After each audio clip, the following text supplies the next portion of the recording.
पहले रुक करते हैं पहली बड़ी खबर का। खबर भोपाल से है, जहां शिवराज कैबिनेट की अहम बैठक है। कैबिनेट की बैठक में कई अहम प्रस्तावों को मंजूरी मिलेगी। कृषि यंत्र खरीदने के लिए 50% तक अनुदान देगी सरकार। साथ ही नरवाई जलाने से रोकने के लिए किसानों को अनुदान भी दिया जाएगा और साथ ही राजा भोज विमानतल को आवंटित की जाएगी 64 एकड़ जमीन। तो बिना हेलमेट बाइक चलाने पर जुर्माना बढ़ाया जाएगा। 250 रुपए से बढ़ाकर 500 रुपए जुर्माना किया जाएगा।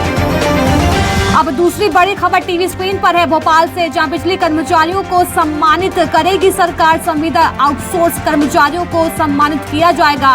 प्रोत्साहन कार्यक्रम के तहत सरकार आयोजन कर रही है और कार्यक्रम में बड़ा ऐलान भी कर सकते हैं सीएम शिवराज सिंह चौहान। साथ ही मंत्री प्रद्युम्न सिंह तोमर, मंत्री हरदीप सिंह डंग भी रहेंगे मौजूद। अब तीसरी बड़ी खबर टीवी स्क्रीन पर भोपाल से है, जहां राजधानी भोपाल में ब्लैकआउट पर बड़ी बैठक होने वाली है। शहर की बंद स्ट्रीट लाइट्स पर आज फैसले की उम्मीद जताई जा रही है। तो नगरीय प्रशासन मंत्री भूपेंद्र सिंह ने ये अहम बैठक बुलाई है। नगर निगम और बिजली कंपनी के अफसर इसमें शामिल होंगे। दरअसल नगर निगम ने बिल नहीं भरा है, जिसके बाद बिजली विभाग ने कनेक्शन काट दिया है और पिछले कई दिनों से भोपाल की सड़कों पर स्ट्रीट लाइट्स नहीं जल रही है और करीब शहर के 40 से ज्यादा इलाकों की स्ट्रीट लाइट्स 12 दिनों से बंद है। चौथी बड़ी खबर भोपाल से है, जहां मंत्रियों से 1-to-1 चर्चा करेंगे सीएम शिवराज सिंह चौहान। सीएम शिवराज सिंह चौहान ने मंत्रियों को डिनर पर बुलाया है। शाम 7:30 बजे मंत्रियों को सीएम हाउस बुलाया गया। तो प्रशासनिक सर्जरी के बाद सीएम ने सभी मंत्रियों को बुलाया है और कोर ग्रुप की बैठक के बाद कल संगठन में भी बदलाव हुआ है। अब पांचवी बड़ी खबर भोपाल से है, जहां कल मुंबई दौरे पर रहेंगे सीएम शिवराज सिंह चौहान। अंबानी से लेकर बड़े उद्योगपतियों से मुलाकात कर चर्चा की जाएगी। रिलायंस के डायरेक्टर अनंत अंबानी से मुलाकात करेंगे। साथ ही महिंद्रा एंड महिंद्रा के MD CEO doctor Anish Shah से भी मिलेंगे और साथ ही हिंदुस्तान यूनिलीवर के सीईओ संजीव मेहता से भी सीएम मुलाकात करेंगे और सीएट टायर्स के एमडी अनंत गोयनका से भी मुलाकात कर चर्चा की जाएगी और मुलाकात के दौरान निवेश करने को लेकर चर्चा की जाएगी। साथ ही इन्वेस्टर समिट को लेकर भी न्योता दिया जाएगा। अब छठी बड़ी खबर टीवी स्क्रीन पर है, जहां हिमाचल दौरे पर सीएम भूपेश बघेल हैं। राष्ट्रीय अध्यक्ष मल्लिकार्जुन खड़गे से मुलाकात की है और आज कई जनसभा और रैली में शामिल होंगे। साथ ही कांग्रेस प्रत्याशियों के समर्थन में भी सभा करते हुए सीएम भूपेश बघेल नजर आने वाले हैं। तो आज कई जनसभा और रैली में सीएम शामिल होंगे।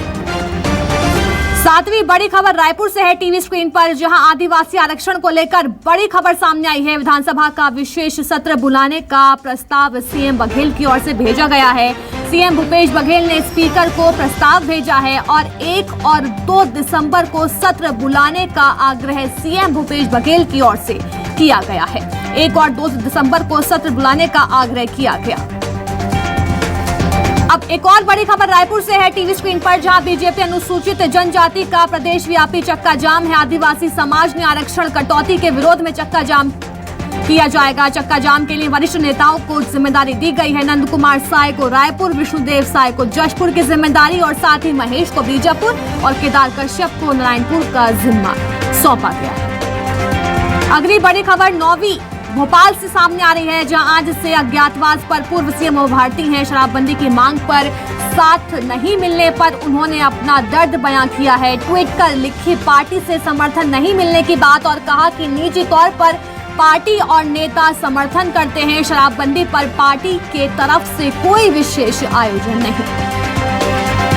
अब 10वीं बड़ी खबर भोपाल से है, जहां भारत जोड़ो यात्रा में सुरक्षा में चूक पर सियासत लगातार बढ़ती जा रही है। कांग्रेस ने बीजेपी पर गंभीर आरोप लगाए हैं। राहुल गांधी की यात्रा में गड़बड़ी फैलाने की साजिश जो है की जा रही है। जयवर्धन का बयान सामने आया है, कहा कि यात्रा के दौरान गड़बड़ी हुई तो प्रदेश की इमेज खराब होगी। राहुल गांधी को जन समर्थन से बौखलाई हुई है। लगातार बीजेपी और राहुल गांधी की यात्रा के दौरान सुरक्षा व्यवस्था की जाए और कोई अप्रिय घटना ना हो, इसकी गृह मंत्री की जिम्मेदारी है। और कल ग्वालियर में भारत जोड़ो यात्रा के दौरान गोलियां चली थी। अब 11वीं बड़ी खबर टीवी स्क्रीन पर है, जहां भोपाल के कई इलाकों में आज पानी की किल्लत रहेगी। आज नर्मदा लाइन में पानी का सप्लाई नहीं होगा और 50 से ज्यादा इलाकों में पानी की किल्लत रहेगी। दरअसल मेट्रो निर्माण की मशीनों से नर्मदा लाइन डैमेज हो गई है, जिसके चलते 50 से ज्यादा इलाकों में पानी की किल्लत देखी जाएगी और लोगों को परेशानियों का सामना करना पड़ सकता है।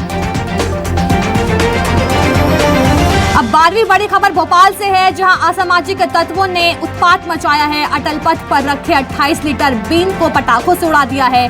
असामाजिक तत्वों ने बेंच तोड़ी, साइन बोर्ड को भी जला दिया है। अध्यक्ष के निर्देश पर नगर निगम ने एफआईआर दर्ज करा दी है। आरोपियों की तलाश में लगातार पुलिस जुटी हुई है।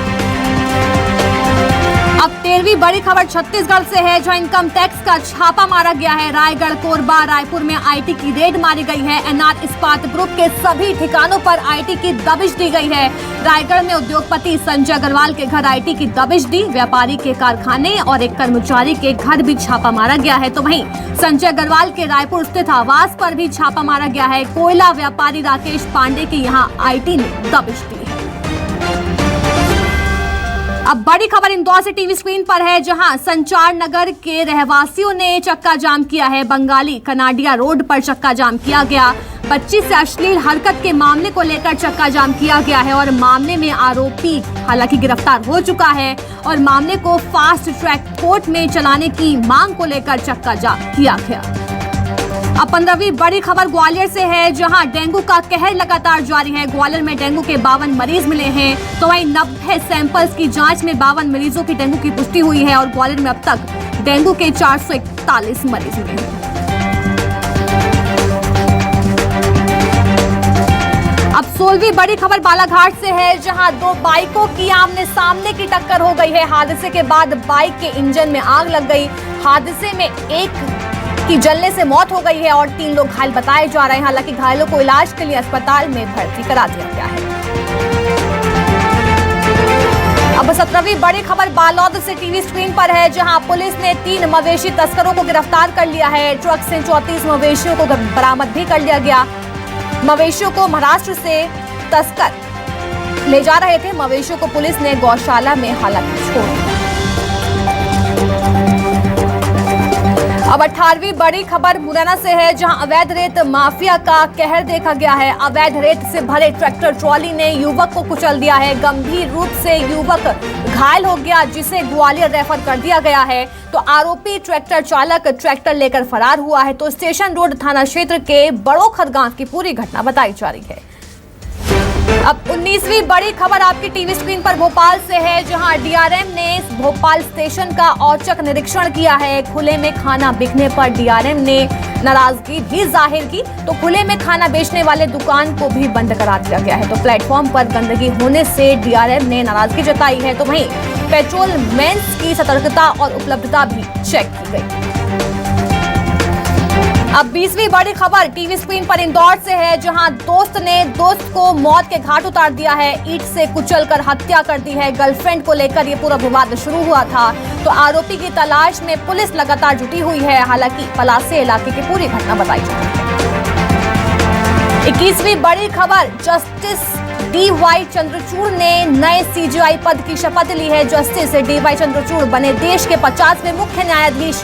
राष्ट्रपति द्रौपदी मुर्मू ने राष्ट्रपति भवन में शपथ दिलाई।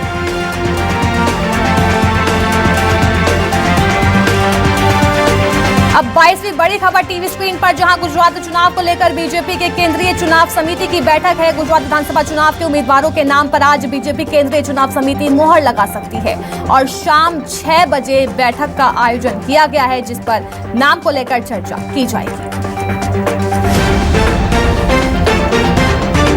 23वीं बड़ी खबर है, जहां आज चौथे दिन भी घाटी में भारी बर्फबारी देखने को मिली है। पुंछ राजौरी को कश्मीर घाटी से जोड़ने वाला मुगल रोड बर्फबारी के चलते बंद हो चुका है। तो युद्ध स्तर पर बर्फबारी को हटाने का काम लगातार जारी है।